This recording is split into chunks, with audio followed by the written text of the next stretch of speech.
What is one of the worst things we can experience on our fitness journey and as a lifter? The dreaded plateau, being stuck at the same weight in the gym, failing on the same, rep number every single time, being stuck at the same body weight or body composition, muscle groups that just don't seem to grow. This may be the sign of a plateau. Or we might just need more time to adapt, or a better program that fits us better. Or, we may need to just put more intensity into a certain area of our life to get off of this number, whatever it is, whether it be, weight on the bar, reps, body weight, muscle size, whatever it is. So that's what we're going to go over in today's episode, is how to determine if you are truly in a plateau and what to do about it.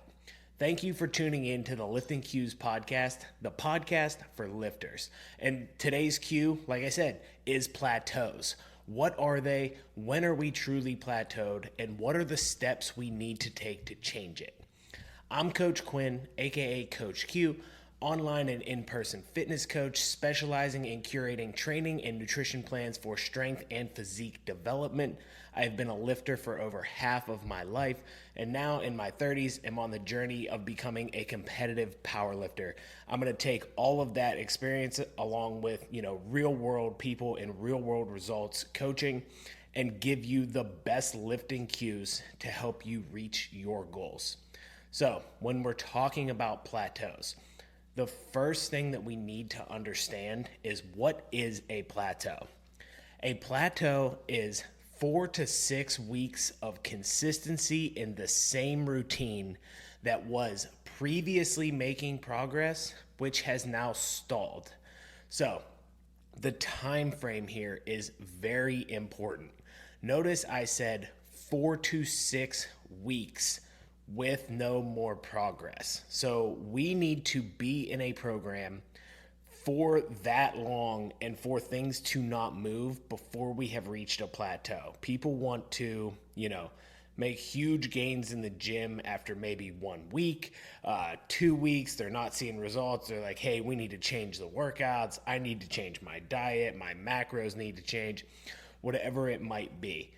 That's not long enough. Our body can take some time to adapt, especially as we continue to adapt. As you continue to lose weight, your body may need more time to get off of, settling points, or to adapt metabolically, to adapt to, the diet that it's doing. Your body gets more and more comfortable where it is, Homeostasis is a real thing. Your body is always trying to come back to one homeostatic, form. So it may take more time to adapt, especially as you continue to adapt. So that's why this time frame is important. You need to make sure that you are truly stalled, and you don't just need more time. Also, the same routine that was producing results. So you have seen a result with this routine, whether it be the training program or the diet, so that you know for a fact that this did actually work. It's not just the wrong program or the wrong diet. You're not eating the wrong foods, or your calories aren't actually low enough. Whatever the case may be, this routine was producing results, and now it is no longer. So we know that we just need to adjust some variable, and we don't need to shift to an entirely new program. So a plateau is not the same thing as a program not working. We know that the program works. There just has to be a reason that our bodies have adapted, and a variable that needs to change. Whether that be, sometimes we're just not actually being as consistent as we think. There are a lot of factors that go into adaptations, from strength, muscle, body weight, all these different things. So we need to figure out if it is the case that we're actually just not being consistent in every single one of these variables. Do we have everything under control to say that we are truly plateaued? Or are there just some things we need to maybe add or hone in on? Or is it truly the case that it is just time to give the body new stimulus to force it to adapt to something different because it has fully adapted. But if we don't know all of the variables and we're not keeping track of all the variables, it's impossible to manage. What gets measured gets managed. So we need to make sure that we are measuring and considering everything. So, what are all of those variables? So, it's going to vary goal to goal, but in any fitness journey, whether it's physique, strength, fat loss, whatever our goal is, we have a bunch of different things that are going to contribute in some way that we need to make sure are being measured, being managed, and that we are being consistent with, and that we understand how they affect what we're doing so that we can make these adjustments when our progress possibly stalls, or if we fall off on one of these tasks, we need to know what it is, why, and how to get it back to make sure that we get back on track. So we're going to start out with your training program. I think exercise personally is the number one thing that everyone should be doing regardless of your goal. I think for general health, there is nothing you can do that is better than exercise. So we're always going to kind of start with the training program. I know a lot of people like to jump right to nutrition, but I want to focus on training first. So when we're considering our training program, what variables do we need to control for? Now, this is whether we're doing strength training, endurance-based training, any of it. It is, first of all, how much volume are we doing? If your goal is strength, how much volume on the lifts that you want to get stronger at are you doing for muscle? How much volume are you doing per muscle group that you want to grow? If it's endurance, how much running are you doing? How much volume of exercise are you actually doing? What are your rep ranges, intensities, the loads being used? After we consider just how much are we doing, how hard are we going, how heavy are we lifting, all those different things. Endurance-based, what is the intensity that you're going at? What are the intervals that you're using? So at what intensity is the cardio, and do we need to adjust, that in some way? How much daily activity are you getting outside of that training program? So this is going to affect, one, your cardio, your metabolic, calorie burn sort of deal, and also it's going to affect your recovery. If your daily activity is super, super high, like you work a job where you are on your feet a lot, some sort of manual labor where you're doing a lot of physical activity at your job, maybe your recovery might suffer. We might need to look at what you're doing in the gym to match that. Or if you're being very, very sedentary and you're not getting where you want to go, maybe it's too little. So we can almost up the volume in the gym, or whatever the case may be. But we need to look at that training program. It needs to be well thought out, well planned out, and tracked accordingly. Now, step 2 is going to always be nutrition. So what is our caloric intake? What is our goal? What's our calorie intake? What is that doing for us? When is the last time that calorie intake has been, calculated, adjusted, everything like that? How long have we been at that caloric intake, and what is it doing for us? How much protein are we eating? Does that need to go up or down? What do our carbs look like? How many carbs are we getting? If we're not performing as well in the gym or growing as much, maybe we need more carbs. Maybe it's too low. What kind of fats are we getting? Is that causing some hormonal issues? Is that affecting recovery? Do we need to get more healthy fats into the diet? And then what does the nutrient density look like? What does the quality of the diet look like? Sometimes people on, a bulk can get into too much processed food, go into that dirty bulk range. Maybe we're putting on too much fat. Maybe we're not getting the nutrients. Maybe we're just low energy, low recovery, but we're not eating enough fruits and vegetables, so we're not getting our vitamins. Making sure that nutrient density and food quality is also on point, and does that need to change as well? Next one is sleep. What is the quantity of our sleep? How much are we getting? And then what is the quality of it? Are we sleeping through the night based on that quantity? So quantity comes first. We want to try to get as much as possible and give us as much of an opportunity to sleep as much as possible. Because They can show that people that are in bed longer, that just give themselves a longer amount of time in bed, seem to perform better than people that get less time, even when, the sleep is kind of equated. So giving yourself more time. So that's why quantity is always going to be first. Then we will focus on quality. Just getting as much as you can is going to be the first step. Then overall recovery. How are we recovering? Is load being managed properly? Are we doing things too much outside of the gym to recover? Are we not doing enough? Recovery kind of goes into, it kind of covers everything, but we need to know how we're recovering. Are we sore when we come into the next workout? Are we not able to perform as well because of that? Are we getting injured? So recovery is kind of a blanket look at all three of the things above. How do we have to manage that based on our recovery? It's based on how we feel. Then we're going to look at stress levels. I think this is a much, much bigger component to our health, our physical, mental performance in general than I think it gets enough credit for.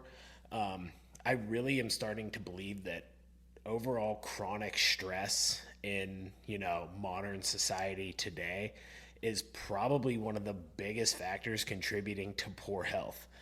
I'll probably do a whole podcast on why, but it affects your mood, your decision making, your emotional health, your energy levels. People with more stress feel pain at a higher level. So injury occurrence, recovery, everything just takes a toll from, the hormonal fluctuations. And like I said, even sleep can start to be affected by stress. So it affects recovery, it affects your nutrition, it affects how you train, it affects everything that happens in your body. And I don't think it gets looked at enough. So I am going to look at it through the lens of these plateaus, and is it causing any of that? Are unwanted or abnormal stress levels affecting us in some way? And then lastly, we'll look at supplementation. Is there anything we can do supplement wise to maybe help break a plateau or help any one of those things up the ladder? But we always want to make sure that everything else is in line before we even really consider supplementation. Even the best supplements on the planet, over-the-counter ones. The best one is probably creatine outside of like protein powder, but I don't count protein necessarily as a supplement because it is such an important, macronutrient. So we'll look at like creatine as the most effective probably supplement that there is. Most people get maybe like a 3% strength gain over their lifetime, which, I'll take it. It has a lot of really great other benefits. The safety profile is great. I'll take the 3% benefit. But again, we're only getting like 3%. So even with everything else, that's all you're adding to it with probably the most effective supplement on the planet. So trying to fix plateaus and stuff with supplementation is just kind of peeing into the ocean, for a lack of a better way to say it. That's really kind of what you're doing. So that's why we're just going to look at that last. We're going to look at that to get that last little bit of benefit if we've done everything else that we can. And, something like sleep quality, maybe that could be improved with supplementation if everything else is in line. Stress levels, maybe there's something we could do supplement wise to kind of help with that, but we need to have stress management techniques in place first. So thinking about those kind of things, we'll look at possibly what supplementation could do. Okay, so we have our variables in control, or we have an understanding of what variables go into, bodily adaptation and us reaching our goals or not. So let's break it down goal by goal, how to determine whether we're in a plateau and how each of those variables actually will affect us so that we can determine what to do about it. So we're going to focus on strength, muscle and body composition, and then fat loss, weight loss at the end there. So I'm going to start with strength. A plateau in strength is us not making progress in load or reps for a particular lift for those 4 to 6 weeks. Remember, we were making progress, and then at a certain point it stopped, and we've been doing the same thing for at least a month, and we have not been able to progress off of a certain load either for one rep, or we have not been able to take a load and get more reps with it for 4 to 6 weeks. Again, 2 weeks is not enough. 3, all right, we're starting to think about it. Once we hit that 4th week, okay, now we need to start assessing things in a different way. So we're going to assess all of those variables above, starting with the training program. I said volume was the most important thing in the training program. I'm going to save that one actually for last. So we need to understand what the volume is, but that's also probably going to be one of the harder variables to change.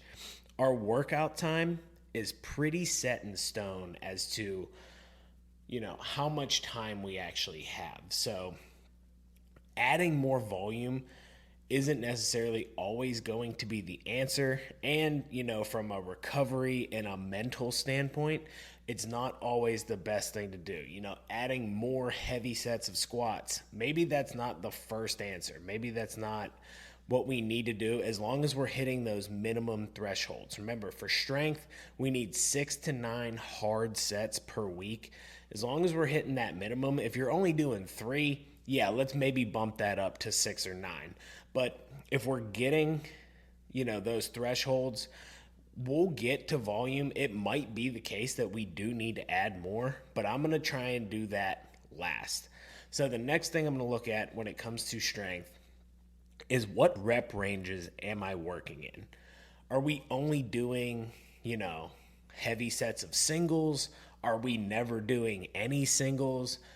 Can we find a different rep range to manipulate to help us maybe break off of that weight? So let's say, you're stuck at a max squat of 400 pounds for one rep. And you keep doing, sets of singles, sets of singles, sets of singles, and you just can't get 405. No matter what you do, 405 is just not there. You can get 400 every time. 405, you just keep failing.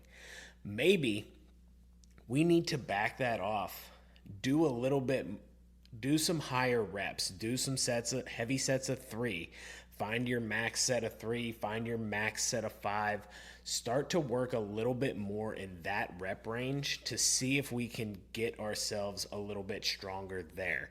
Maybe, doing a few reps over time helps you strengthen the muscles that you need to and gives you a little bit more volume to really make that adaptation, work through fatigue a little bit more so that you can push through that hard rep, Or if you're always training in sets of 3 to 5, you don't really train with singles, and you keep trying 405 and it just doesn't go up, maybe you need to start to figure out how to do singles, train some more heavy singles to learn how to do that one single rep a little bit better and really hone in on your form there and get used to heavy weight on your back a little bit more and adapt to those single reps, and maybe that will help. So looking at what rep ranges you're training in, and then you can look at possibly changing one of those.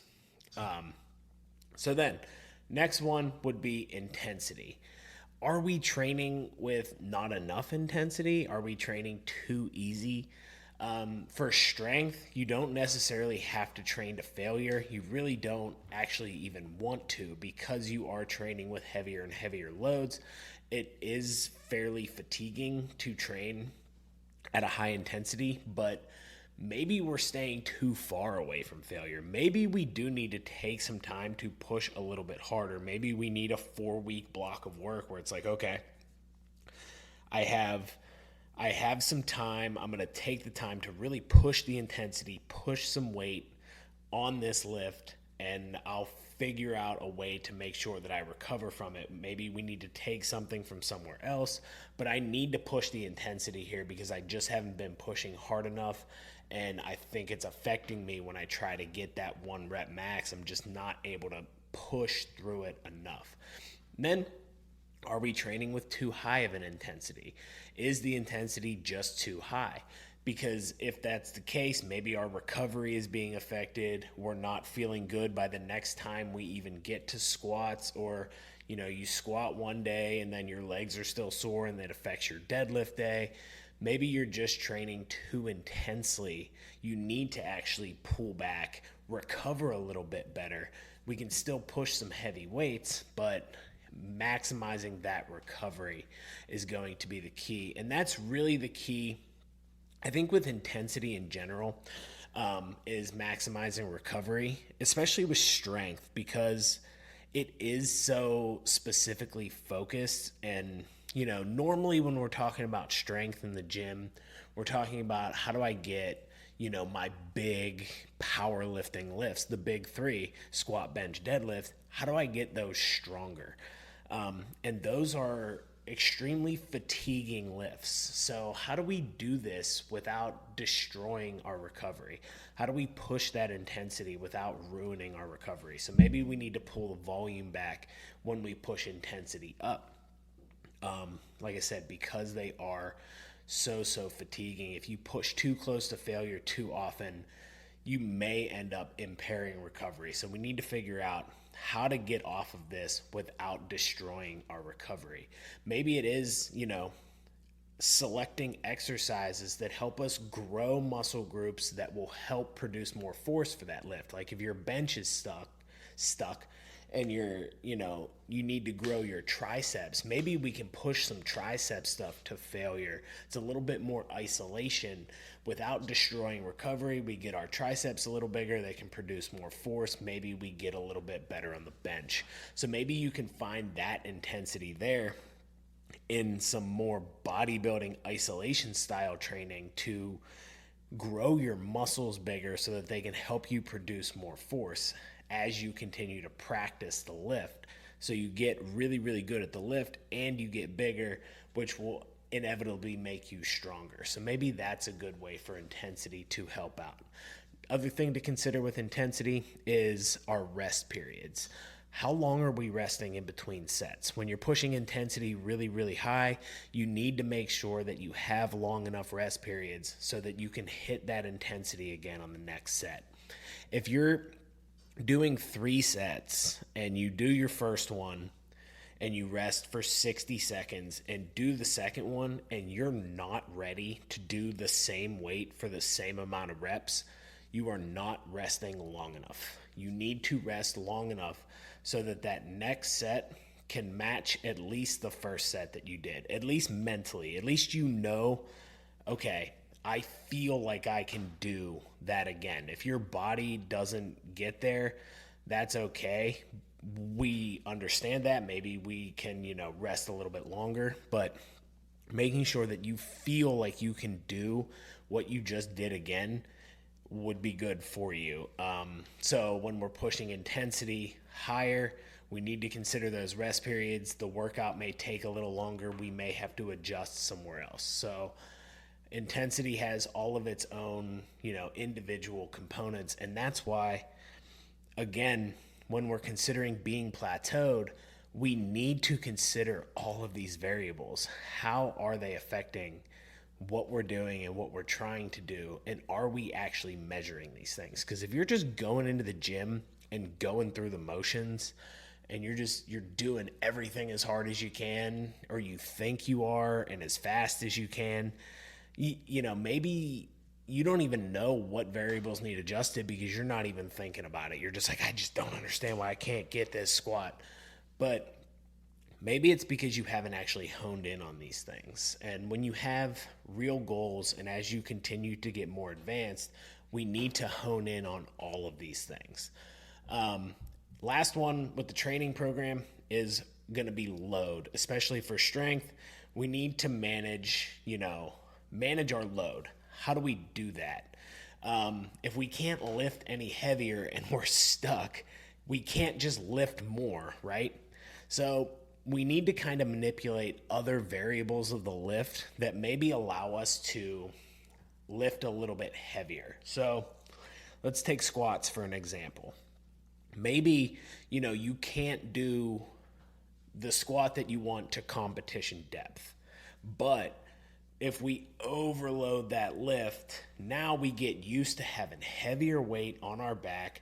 Our body is able to adapt to that part of it. So at least we are holding with our core and all of our stabilizer muscles a heavier weight, but we go down to pins maybe about halfway and then come back up. Even if we don't come back up, just getting that weight unracked and starting to lower it down is going to strengthen our body and cause us to adapt to a heavier load. So this is how we can maybe manipulate load. Maybe, squatting down to a box that's a little bit higher than parallel.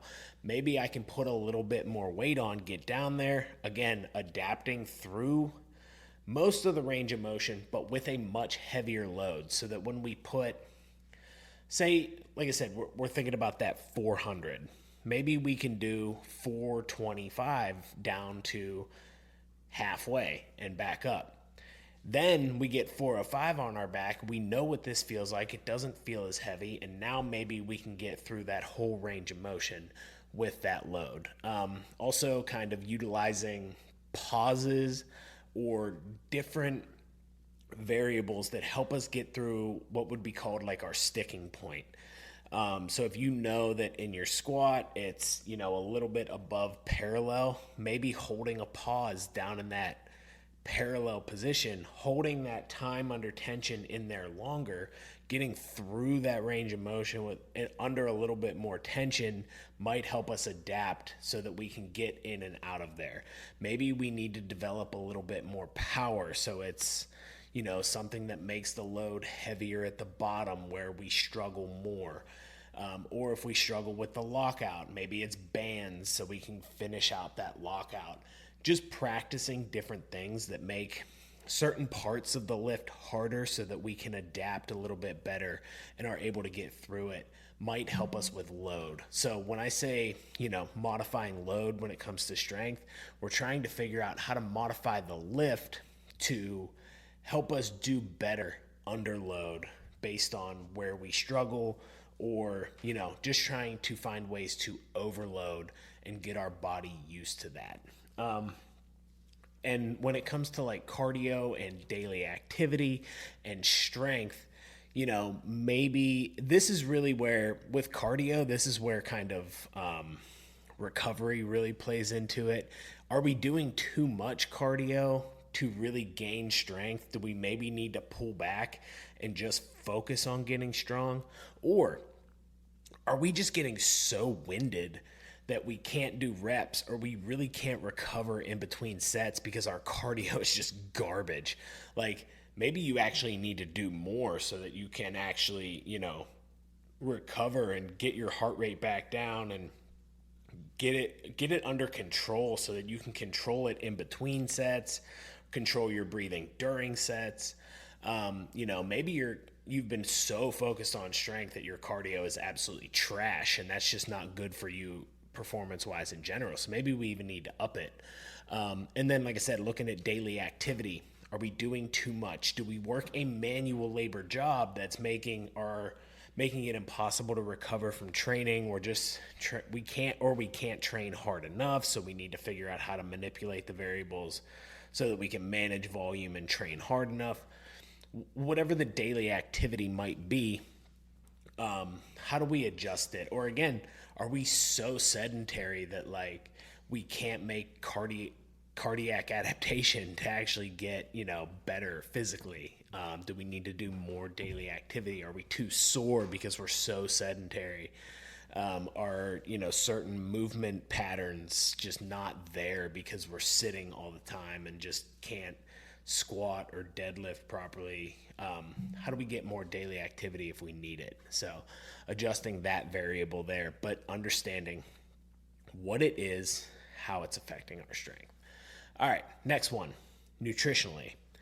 For strength purposes, are we eating enough to fuel performance? Now, this is not going to be a podcast, and I am not going to be a coach that believes you need excessive amount of carbs to be strong. Now, do you need carbohydrates? Yes. Not to survive, but to thrive performance-wise. Yes, we are going to need carbohydrates, but that does not mean we need to excessively pound carbohydrates. This does not mean that we need to eat Rice Krispie treats before we lift. I'm sorry if you do that. If you enjoy it and it fits into your diet, awesome.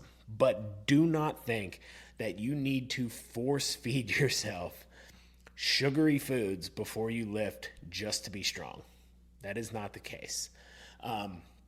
Especially when we're talking about powerlifting training, which I'm going to be talking about. We're talking about strength in a 1 rep max sort of deal. If we're talking about CrossFit, that's a whole different topic that I'll let someone else who is much better versed in CrossFit talk to you about. I will tell you, if you do it, you're going to need more carbs. Period. End of story. You're going to need a lot. It's a shit ton of volume, and you have to be really strong.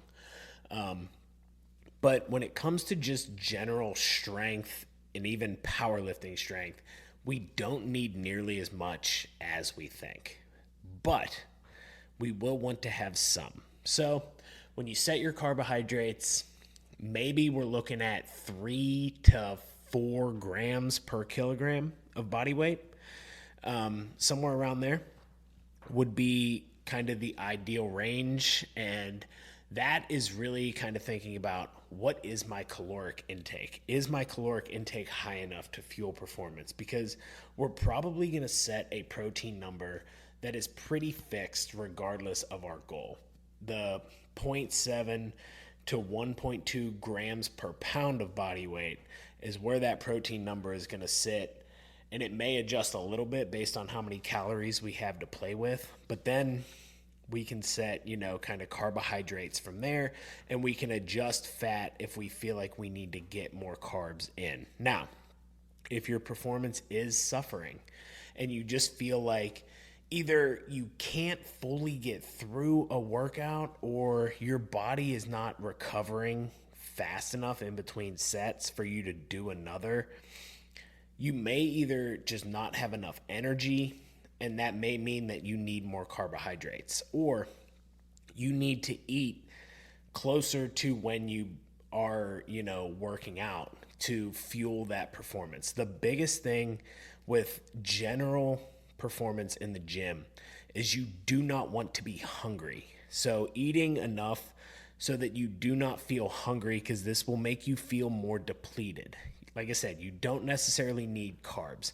The carbs you've eaten and stored in the last 24 hours should be enough.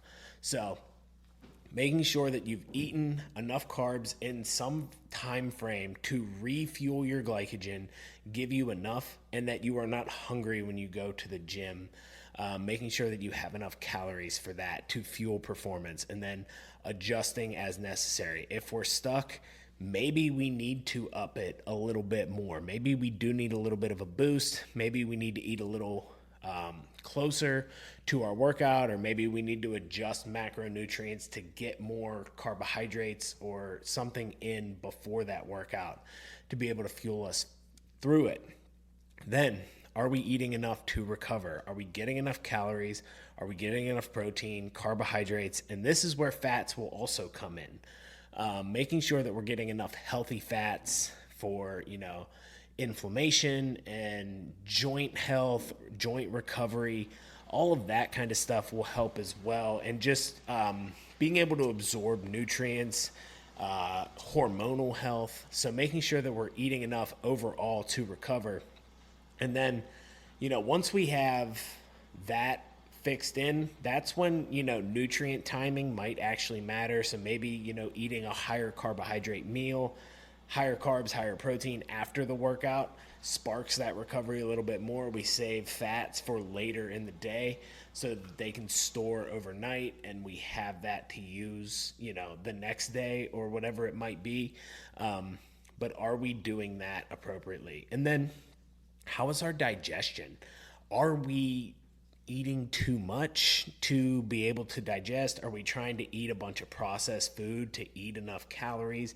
Our digestion's messed up. Are we trying to eat right before the workout and that's affecting our digestion? And then if you're having GI issues or you're digesting too much food, your body can't partition energy properly. And you're just not going to feel good when you're trying to work out. So maybe that is affecting performance. So looking at all of those variables nutritionally will help us determine, what we're doing from a plateau perspective. Then obviously sleep, and in here I'm going to put the recovery aspect. So are we getting enough sleep? Is this a time in our life when, we're busy at work or busy with kids or busy traveling and we're just not getting enough sleep? And maybe that's why our, strength performance has plateaued. And if we can fix that sleep, then maybe it gets a little bit better. Are we super stressed out with work, family, travel, whatever it might be? And this just isn't a time to make a bunch of strength gains because, psychologically we're just not there and it's affecting our recovery. So that's an area to look at as well. And now that we've done all of that, now I want to look at training volume. Again, we've covered everything. So we looked at, we're looking at our rep ranges, we're looking at the intensity that we're doing, the loads that we're using. Are we trying to overload? Are we utilizing, different techniques and tempos to try and work through sticking points? We've figured out we're on point with nutrition, we're sleeping okay, we feel good. Okay, maybe it's just time for more volume. Maybe the body just needs more stimulus to adapt. So we just give it, we up the volume, we up a set each week until, maybe we finally break through. Our body adapts. We develop better skills. Psychologically, we feel better about doing the weight, whatever that might be. Then maybe that's where the volume really comes into play and we can finally adjust that. So we've done everything else. Now we got to volume. Is this the variable that is going to help us break this plateau? Lastly, I said we'd talk about supplements. When it comes to strength, the supplements I will go for, obviously creatine. If you are not taking it, you might as well. You probably would be taking it anyway if your goal is to get stronger. It seems to be the most effective thing that it does is help you fuel performance. From a pure muscle growth perspective, creatine doesn't seem to be the cause of actual muscle growth. It seems like creatine actually it fuels performance and recovery, which then leads to muscle growth by being able to train harder and do a little bit more. So I think for strength, it's definitely a really good one. Next one is going to be caffeine. If you are not utilizing caffeine prior to your workouts, go ahead and start putting that in. Maybe it's a supplement that you need to be able to perform a little bit better. It helps. It increases power. It decreases feelings of pain. It increases contractile speed. So it does a lot of good things outside of even just the feeling of it.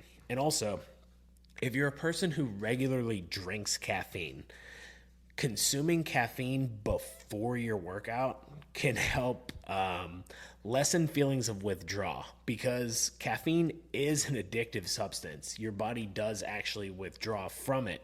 So if you're even working out like in the afternoon, even in the evening, I don't necessarily recommend too much caffeine, but maybe, if you're trying not to because you're lifting in the evening, maybe trying to find a smaller dose that helps you get a better workout as long as it doesn't affect your sleep.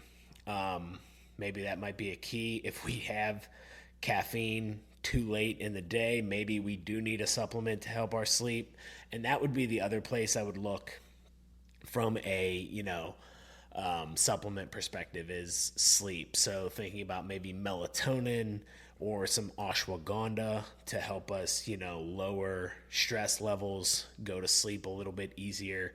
Some stuff like that to help sleep and, stress levels and bring that down might help you as well. So that might be a place to look if there's just not a lot we can do about our sleep and our stress. We're doing everything that we reasonably can. Maybe adding in something like that might help as well. So now, let's think about muscle. Stalls in muscle growth for extended periods of time, either muscle groups that just won't grow, or, you're just kind of close to maxing out whatever that growth might be. How do we eke out a little bit more? But mainly it's how do we get off that? There are certain muscle groups that just don't seem to grow. And I think it's because different muscles in our body respond to different stimulus. And a lot of times I think we try to give muscle groups the same stimulus. It's like, if your triceps don't grow, you just got to do more triceps. Or if your quads won't grow, you just got to do more quads. But that's not necessarily as easy. Sometimes the lower body responds better to heavier weight, lower reps, upper body, the opposite.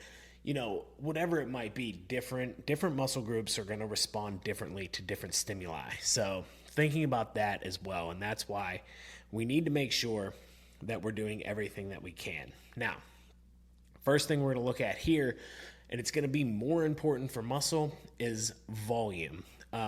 Is it adequate? Volume is definitely a driver for muscle growth. We know that muscle, from a training perspective, is driven by mechanical tension. So we need to have sufficient volume to provide sufficient tension over time to grow a muscle. So are we getting enough? What is the minimum? I'd say the bare minimum to actually grow muscle is probably 10 sets per week per muscle group that you want to grow. We usually say it seems to be 12 to 20 in the studies that are shown. That's where a difference is actually shown from less than that. Anything over doesn't seem to be that much better. I mean, they've shown some studies where people have grown muscle by progressing volume over time, but it's not a lot over just the adequate amount. So, and there's not a lot of studies that have shown that really, really high volume, but we'll get there. We'll come back to volume again at the end. That's going to be that last variable that we're going to look at.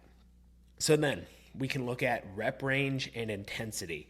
I'm going to lump these together in this case because I do think that they go together. So first of all, intensity for muscle growth. If you are not pushing the muscle group to a very close proximity to failure, stop everything that you're doing and just go do that first. We need to reach that proximity to failure to maximize that tension on the muscle. If you are not training hard, stop everything you're doing, go do the exact same thing you're doing and train hard for a month and let me know what happens. If every set you do is a 6 or 7 out of 10, that is not hard enough to grow sufficient muscle. If you really want to get jacked, you want to build a legit amount of muscle, train harder first before you do anything. And I will die on that hill. If you are not training hard, I don't give a shit what else you're doing. Stop what you're doing, go train harder. Let me know what happens. So pushing to that 1 to 2 RIR at least, having some sets in your, exercise program, push to failure. Failure. Like, can't move the weight any further. Doing lengthened partials at the end, like the whole deal. You literally can't move the weight. Push it to failure. See what happens. Do this with safe exercises to start. Know exactly what it feels like, but start doing that first. Okay, now we can talk about rep ranges. So they say 8 to 12 reps builds muscle. Anything over 12 is muscular endurance. Anything under 8 is strength. This is not the case. You can build strength in really any rep range. I'll go as low as like 3. If, again, that intensity is there. But pushing super high intensities at 3 reps, 5 reps, like the weights you're going to use to push that close to failure are going to be heavy, and it's going to be hard on you from a recovery perspective. It's going to be hard on you mentally to finish the workout after doing, a set of squats at that intensity with that kind of weight. So maybe we can play around with where we implement that and how we do it, making sure that we're very smart about it. But let's find a rep range that works for us in that muscle group. So are we doing too many reps, and is the weight too light? So again, we're going to assume everything we're doing here is pushing the intensity to where we want it to be, in that 1 to 2 RIR or 8 to 9 RPE with a few sets at least push to failure. Okay, so everything we're doing is assumed that that is the case.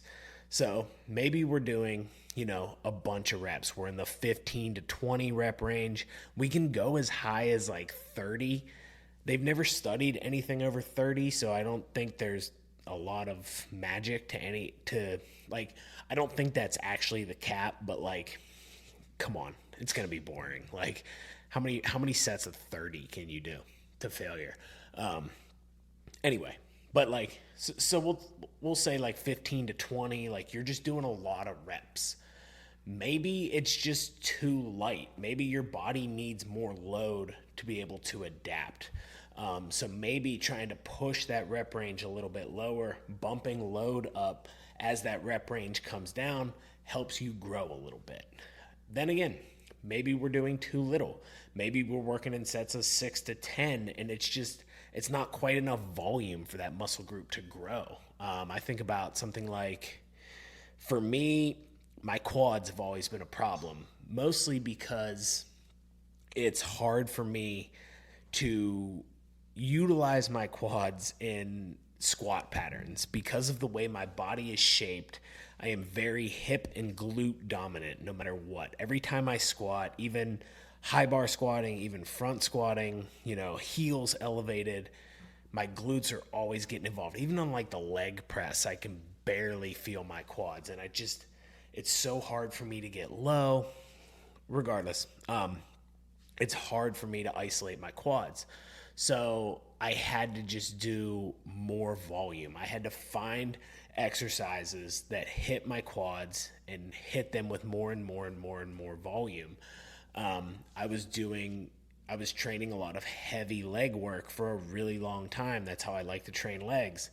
And it just wasn't enough reps. So I had to find exercises that could isolate the quads and do more volume. And then I started to see growth. I was just going too heavy, getting my glutes too involved. So I had to pull back, find ranges of motion that I could do that worked the quads, and really focus on utilizing my quads. So I had to pull back the weight, do more reps, do more volume because of that. So finding the areas that work for you, or finding the rep ranges that work for each muscle group, this is going to take trial and error for everybody. Maybe, like I said, you were doing a bunch of reps at lighter weights and it was working for a while, but then your body adapted to that stimulus. So now we need to change it. Let's change it and see what happens. Then we can, start to find maybe there's a sweet spot in there, or maybe we just need to keep shifting back and forth to let the body adapt to new stimulus every now and then. Or maybe we find that we lower the rep range, get really, really strong, and then we can use more weight at those higher reps and then see more muscle growth. So it's a continued trial and error, but making sure that regardless, you are pushing the intensity and that you find the rep range that works for you. Also, finding the rep range that works for each muscle group recovery wise. Maybe if you do too heavy on your legs get really, really sore, but you can do more volume if you go a little bit lighter and do higher rep. So the recovery is actually better and you can train a little bit harder, and that leads to better growth. So marrying these two things in the intensity and the rep range for each muscle group is really, really where the secret sauce is, I think. And that also brings me to one other thing that I hadn't actually considered before, but I'm thinking about it now, is exercise selection. So what exercises can you do that feel really good in the rep range at the high intensity? So, if you're thinking about your back, there's certain exercises that I can do very, very heavy, like lat pull downs or something, and that seems to work really, really well. But single arm movements, a single arm lat pull down or straight arm lat pull downs or something, I like a little bit more volume because that isolation allows me to get a little bit higher, and I can't go quite as heavy,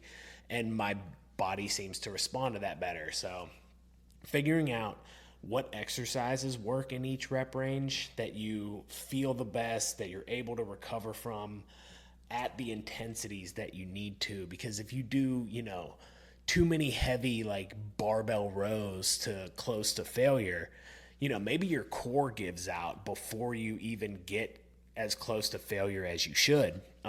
So maybe you have to pick a different exercise there, or maybe you have to do that a little bit differently. Maybe a chest supported like T-bar row hits that better and allows you to grow more muscle.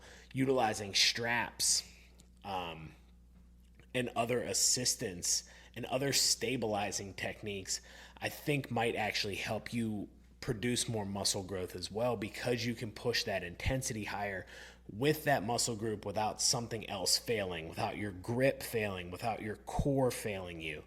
That's why doing something like deadlifts to failure is not a great way to grow your legs. I mean, deadlifts aren't a great way to grow that much muscle anyway. You'll definitely get bigger if you get stronger, but as far as isolating muscle, that's not maybe an ideal lift. Even like squats or something, yes, they're great for your legs, but if my lower back gives out before my legs do, maybe it's not the best grower. Maybe it just helps get me stronger, and then I utilize something like a leg press or a hack squat, some sort of lunge, anything like that to actually grow my legs. So then start again to look at cardio, daily activity. Is cardio too high to be able to recover?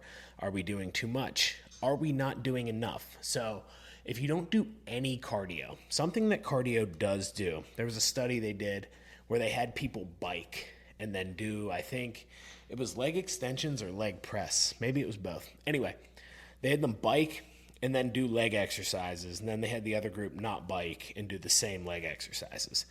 The people that biked did or grew more muscle in their legs because they showed that there was more blood flow, more oxygen that was able to get to the muscles to help it recover and actually, I think, perform a little bit better. And it actually showed more muscle growth. So if we're not doing any cardio at all and we're not pushing blood to the area, we're not able to get oxygen to the area. When you're not able to get oxygen to a muscle, you can't get the carbon out. And if you can't get the carbon out, that is what causes that fatigue, that burning feeling. So if you're able to get more oxygen to the muscle and get that carbon out, you're actually able to go a little bit longer. Now, this is not, you don't have to be a cardio, master to be able to do this. You don't have to be an endurance athlete. You just have to have decent enough cardio to be able to get some oxygen into your body, have your heart pump at a healthy rate, and be able to get up into that heart rate and be able to maintain it, just so that you can get through some longer, harder sets. And then daily activity. What is our daily activity? Is it too much to recover from again? Or are we not doing enough to kind of keep fat burning? I hate using that word, but just to be able to burn enough calories throughout the day to maintain a lean enough physique to see the muscle that we're building and see the muscle and have that muscular look that we're looking for. So looking at daily activity in that way is also going to be key. Then, nutritionally, are we eating enough calories? Because a lot of people that want to look jacked also want to be lean. I think there's a mismatch of, trying to diet and gain muscle. It doesn't always work that way. We need to take time to gain muscle. So are we eating enough? Are we eating enough protein? Obviously, that's going to be necessary for recovery, muscle growth. And then carbohydrates. Carbohydrates are going to play, I would say, probably a bigger role in muscle growth, because carbohydrates store as glycogen. Carbohydrates also pull water.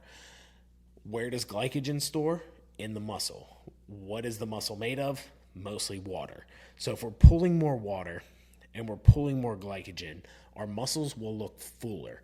So we want to make sure that when we go into a surplus for muscle building purposes, again, protein pretty much set in stone. We up the calories.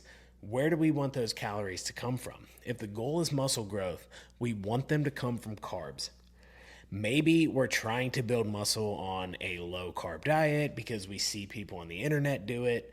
Let me tell you from experience, I was on a low carb diet for a very long time. I tapped out very quickly at what I looked like. If you want to see, I can show you pictures. I was very lean, but I could not get as big as I wanted to. My muscle growth stalled. My strength stalled. So I had to add carbs back in to be able to get bigger.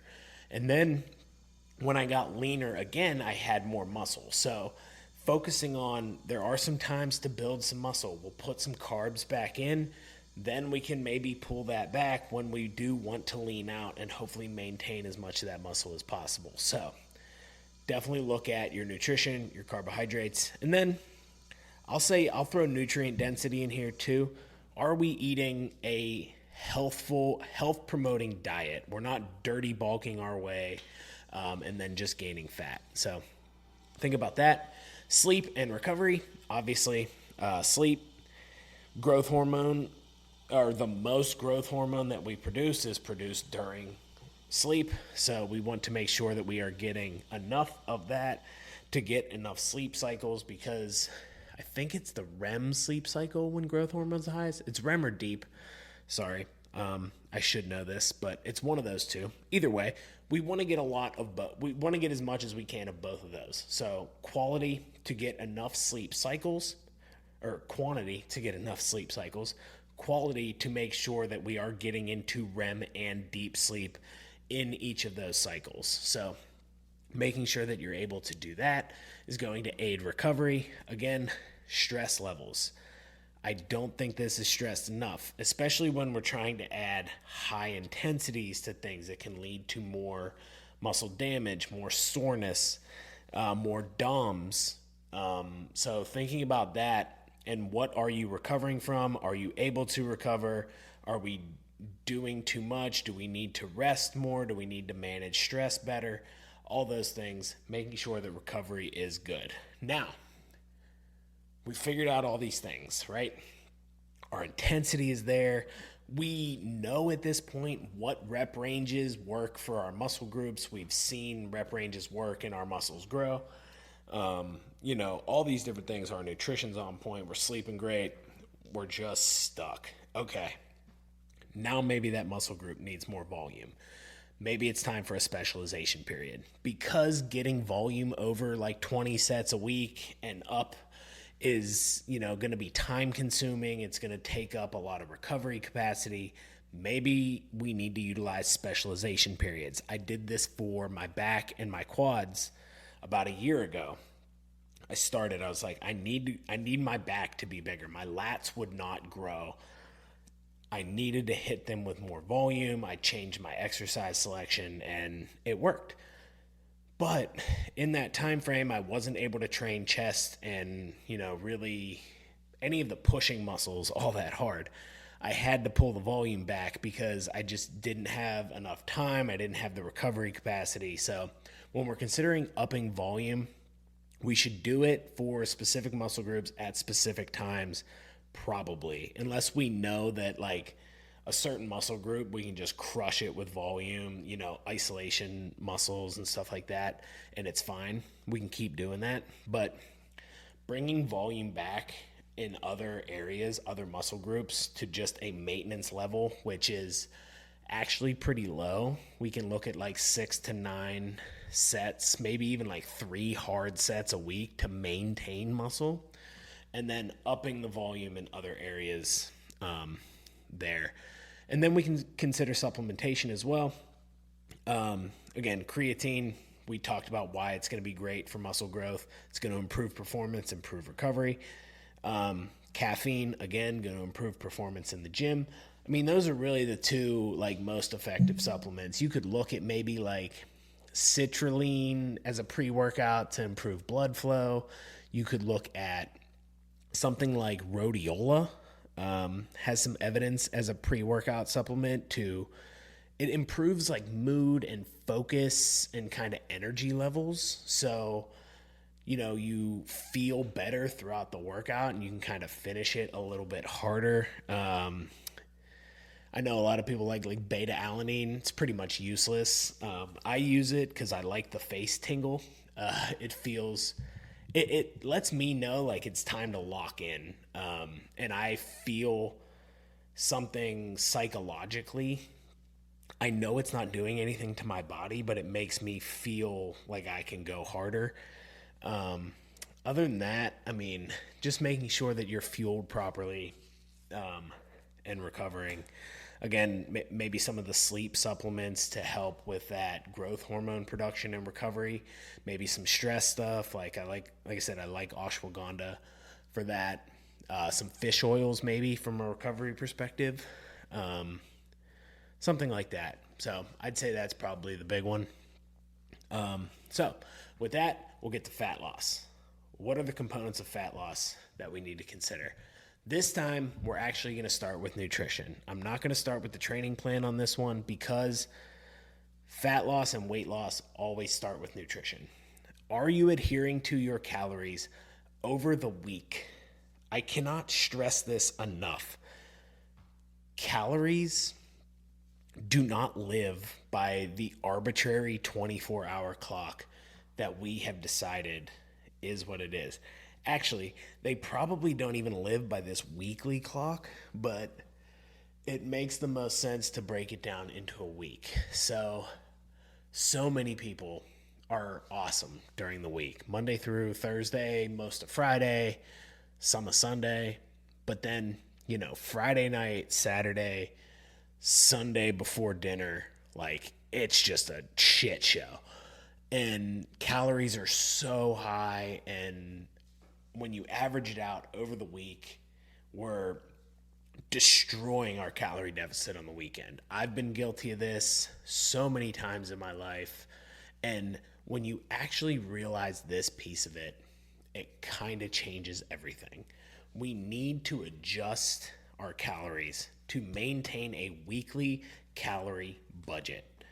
If we overspend on the weekends and we do not adjust, we will go broke. Nutrition broke. We're not going to get where we want if we continue to sabotage ourselves and go over that calorie budget. So making sure that you are actually hitting your calories for the week. And if you're not tracking on the weekends, please start. Figure out how many calories you're actually eating on the weekends. It will be eye-opening and astounding. People don't think they're eating too much, but when you eat out, you are eating so many more calories than you think. I cannot stress this enough. If your goals are fat loss and you are not tracking for 3 days out of the week, let's say Friday, Saturday, Sunday, that's 12 days out of the month. That's more than a third. It's more than a third of your month. You're not tracking anything. How can you expect to make progress like that? How can we expect to manage anything like that when we don't even know what's happening? You're like, oh, I'm not eating that much. But really, you're eating 2,000 calories over your maintenance, or, whatever it might be. I mean, you really have to track and try to focus on controlling as many variables as you can. You can't eat out that many meals and try to control enough variables. I just don't think it can work. So managing your calories over the week and making sure that you know. Also, it is very hard to determine what the best deficit is if it's not being tracked over a long enough period of time. To really determine like your maintenance calories, we need at least 2 to 3 weeks of the same amount of food and your weight not really changing to even determine if that's your maintenance, because all the calorie calculators are just estimates. So making sure that we hone in on what is your actual maintenance, what are your actual calories, how many calories should you be eating, are you actually in a deficit, what should that deficit be? Maybe we are in a deficit, maybe it's like a 300 calorie deficit.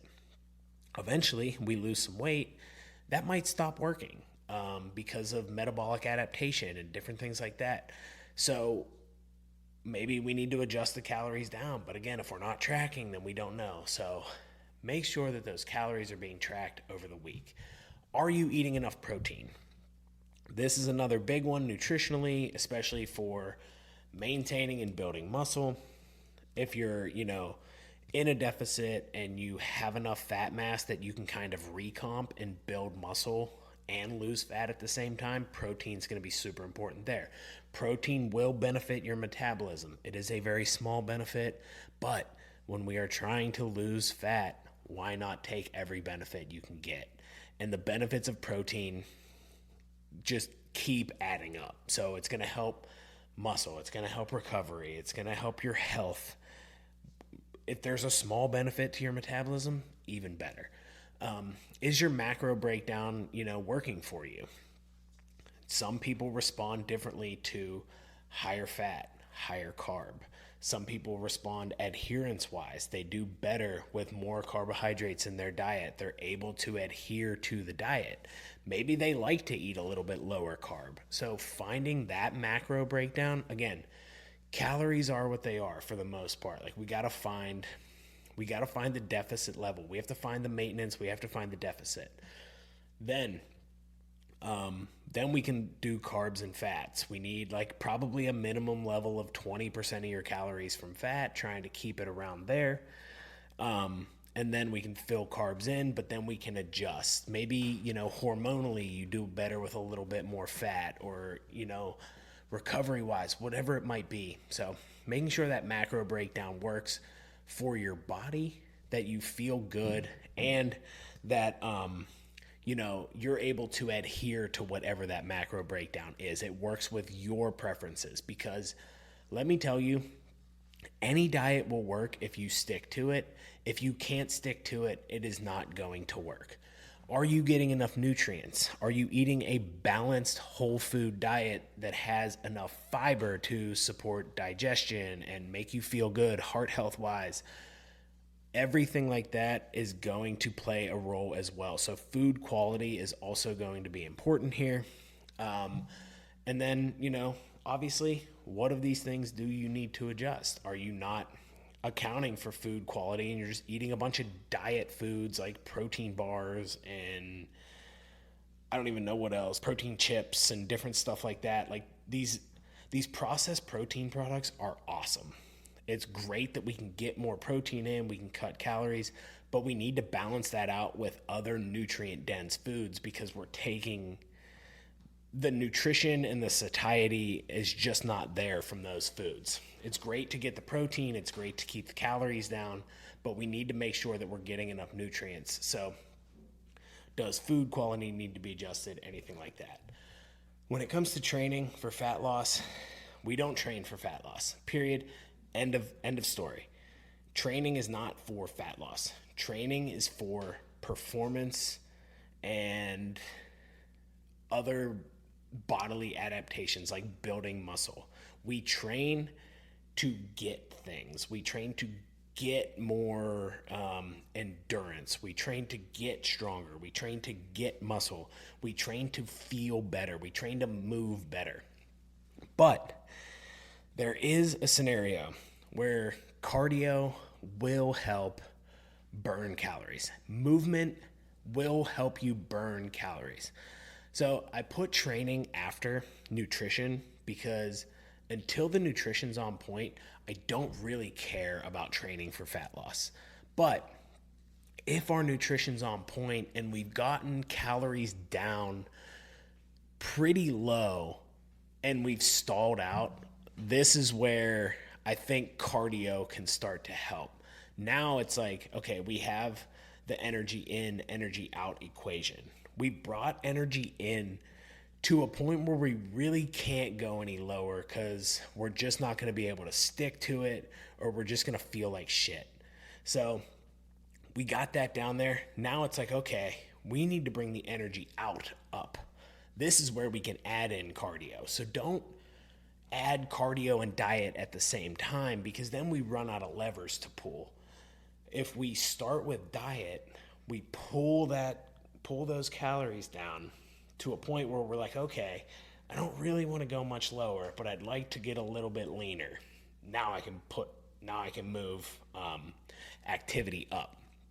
So I like to think about this is when we're increasing that activity, what can we recover from? Because sometimes doing some high intensity cardio or doing too much with calories too low, we're not going to be able to recover, or we will feel too hungry. I know for me personally, if I go hard on the cardio, I get really, really hungry. So it's harder for me to sustain a diet. So I need to make sure that my cardio is super not intense, super low intensity. So just walking, daily steps, everything like that. So that's where my sweet spot is, and that's what I do, is I just up my steps. I try not to increase the intensity of the cardio. I keep my high intensity cardio to a minimum just to get the actual cardio adaptation. But finding the sweet spot of what intensity of that cardio you increase is going to help you. And this is where I think zone 2, just more walking, more daily activity is actually the best answer here to increase calorie burn and not affect you kind of hunger and recovery wise. So make sure that you're doing that. Are you making sure that you're building and maintaining muscle? Now, muscle has a metabolic benefit. Again, it's pretty small, but we should take everything we can get. So trying to at least train to maintain as much muscle as possible while keeping that protein intake high is going to be really key. Again, if you are at a substantial body fat level or you just have substantial weight to lose, you can actually build some muscle while you're losing body fat. You might as well take advantage of it. Because you have extra calories for your body to feed off of, you can just bring your protein up, train hard, and try to bring other calories down, and that'll help you lose fat and build muscle at the same time. So if you're stuck, are we losing too much muscle and it's affecting, one, our metabolism, but two, also our performance, because we don't feel as good, we're not as strong, we're not able to go as hard in the gym, we're not recovering as well. So looking at it there, and then stop training just to burn calories. I think a lot of people do this. They'll continue upping activity, and even as calories come down lower and lower, they either A, can't stick to it because they're fucking starving, or B, they end up injuring themselves because they're under recovering from eating such low calories, and then they continue to try to push through injury because they think they just have to keep losing weight. This is reaching like disordered eating disorder levels. So we don't want to work out to just burn calories. We're working out to make adaptation. We're utilizing some activity to keep our calorie burn a little bit higher, but we're not just working out to burn calories. Doing this is an endless cycle that will eventually lead to some form of burnout, whether it's injury, hating exercise, hating dieting, starving yourself, anything like that. So let's not work out to just burn calories. Let's work out to make training adaptations. Again, sleep. Sleep is going to be very important for fat loss, for metabolism, glucose control, decision making, mood. Dieting's not super fun. I mean, restricting your eating in this environment socially is not always fun. It's not fun to be hungry. There's a reason our bodies get hungry. But if we're not sleeping, then those decisions are even harder to make. Again, when glucose gets out of control, it can mess up hunger hormones. Like I said, when you don't sleep, it can mess up hunger hormones, make your decision making worse, make it harder to choose the right food or have the energy levels to go work out. And when we don't work out, we're out of our routine, out of our healthy habits. We eat less healthy, all that kind of stuff. So that's going to be affected. Recovery, we need to make sure that we're managing things like stress levels, again, because I think they just have such a psychological effect on all the other things that I mentioned with sleep. And I think it will actually mess you up hormonally if you're chronically stressed out. And if it's a time when you're super stressed at work or super stressed with your family or whatever's going on, maybe it's not the time to also be in a calorie deficit and be stressing your body out that way. A calorie deficit is stressful for your body. If there's a bunch of other stressors going on in your life, your recovery is just going to be a mess. So managing that, and maybe in times of very, very serious stress, it's not time to focus on fat loss. Maybe we come back to maintenance, get rid of the food focus a little bit, leave that stress, figure out the other stress, and we can come back to fat loss. But if we don't take control of that, I think it can lead to us actually overeating and, stressfully maybe binge eating or going off the rails because we're just so restricted that all of a sudden, like, we get to an event and we're just shoveling food because it feels good and that's our time to unwind. So making sure that you manage it so that you don't go overboard in times of stress either, I think can be really, really crucial for fat loss. As far as supplementation for fat loss, I'm just gonna leave it as a no. Like, it just doesn't seem to be effective at all. I mean, if everything else is on point and we're talking about getting like bodybuilding level lean or losing that last like couple percentage points, like maybe like some carnitine or something like that could help. Maybe there's some things that could help appetite wise. I don't even really want to go there because it just doesn't seem to be effective enough, and there's all of these other things that have to be on point, I think, before any of it can even matter, that I don't really care. So considering all of that, hopefully you can now determine if you are actually plateaued and the steps that you need to take for each of those plateaus. So just to recap, we're talking about strength. What's our training program look like? Are we working in rep ranges that are working for us?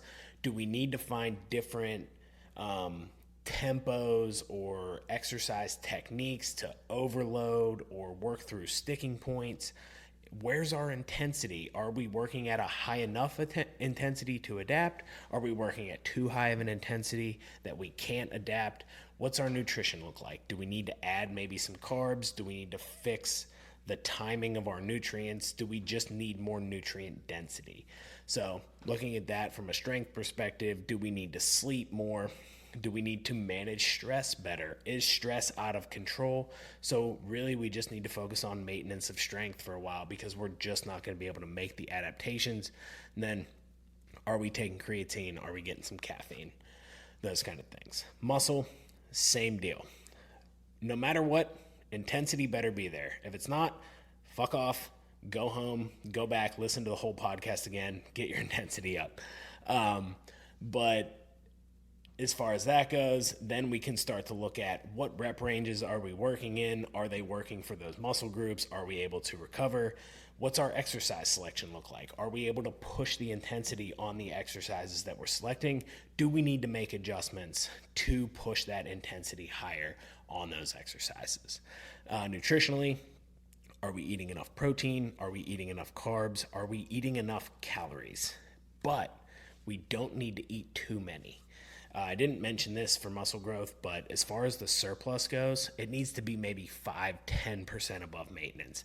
We don't need to go much higher than that, because we want to minimize fat gain, and we want to avoid dirty bulking. When we're trying to eat a bunch of nutrient-dense foods to support our body and support performance, it's going to be harder to overeat those foods. So we don't need to go into such a surplus that we need to start adding a ton of processed foods. Maybe there's a little bit more room for it. Maybe we have some freedom, and that's great.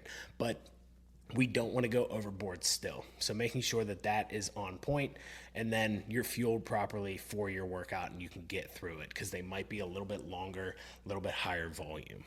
Sleep, making sure we're getting enough sleep. Growth hormone is highest when we're sleeping, so getting enough of that and making sure that we're getting through our sleep cycles and getting enough time in REM and deep sleep to recover. Definitely going to be crucial. Managing stress will help you manage recovery, avoid injuries and feelings of pain, all those kind of things. Make sure the stress is on point. If you're super stressed out, maybe it's not time to be building muscle. And then supplementation, basically the same thing. Maybe there's a few other things that could help you in the gym, but we're looking at creatine, caffeine, the ones that work. Fat loss, making sure that our nutrition is on point and actually on point, and we are actually being consistent over the week. Calorie budget. Look at a weekly calorie budget, please. Calculate your maintenance. Calculate that for an entire week. Calculate a deficit for the entire week. Give yourself an amount of calories per day that allow you to hit that number per week, please. Stop going off track on the weekends. Stop not tracking on the weekends and assuming you're doing fine. It's hard. We're terrible estimators. It's so hard to estimate when you go out. So being able to control as many variables as you can until you reach the point where you understand your body and understand food well enough that you can go out and make some good choices. Please spend some time tracking and being more consistent throughout the entire week. Make sure we eat enough protein. If we're not, maybe that number needs to come up. Making sure our macro breakdown is good, that we're able to adhere to the diet. If we miss carbs so much that we end up overeating, maybe we need to give ourselves more carbs and cut the fat back. Or, if hormonally we're struggling, or we're struggling with energy levels or something, maybe fat needs to come up a little bit. Or we're just not able to adhere to a very low fat diet. Again, making sure that that is on point. Nutrient density, want to make sure we're getting enough whole foods, getting enough fiber so that our body feels fueled, we feel full, we feel like we're doing our body good. That is also going to be important. Don't just focus on diet foods. They're great to have. They're great as a substitute, but make sure you balance that out with nutrients. Training program, we are not going to train for fat loss. We can utilize more daily activity and more low intensity cardio once we reach a calorie point where we don't want to go much lower, or we just can't. So that's where cardio and more activity can come in. Make sure that you are recovering. Make sure that it is not just to burn fat. You understand that you're doing it because you can get a little bit more movement, that you have a healthy mindset around it. Make sure that you're still also training to maintain as much muscle and strength as you can so that you continue to feel good and support your metabolism as much as possible. And then again, making sure you're sleeping for the metabolic and psychological benefits, managing stress for those same hormonal, metabolic, and psychological benefits. Supplementation, don't fucking worry about it.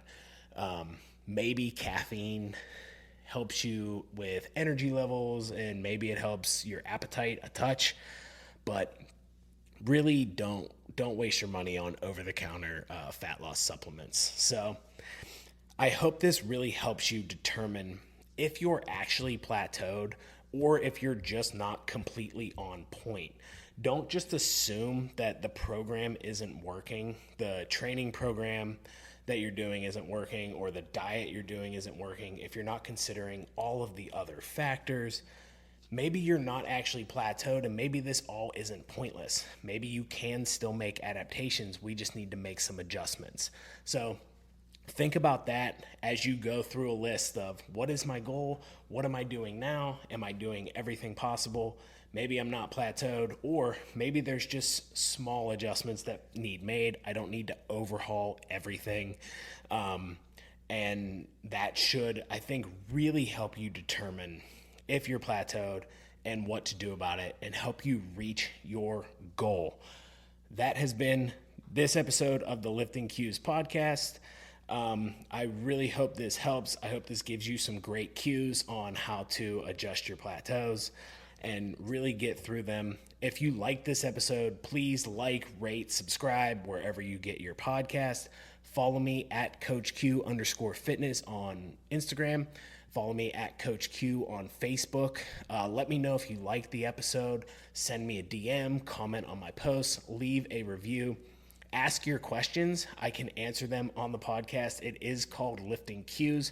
I do want to answer your questions, so let me know your questions. Look out for my posts asking for questions so that you can get them answered right here on the podcast. Until next week, lifters, I'll see you then.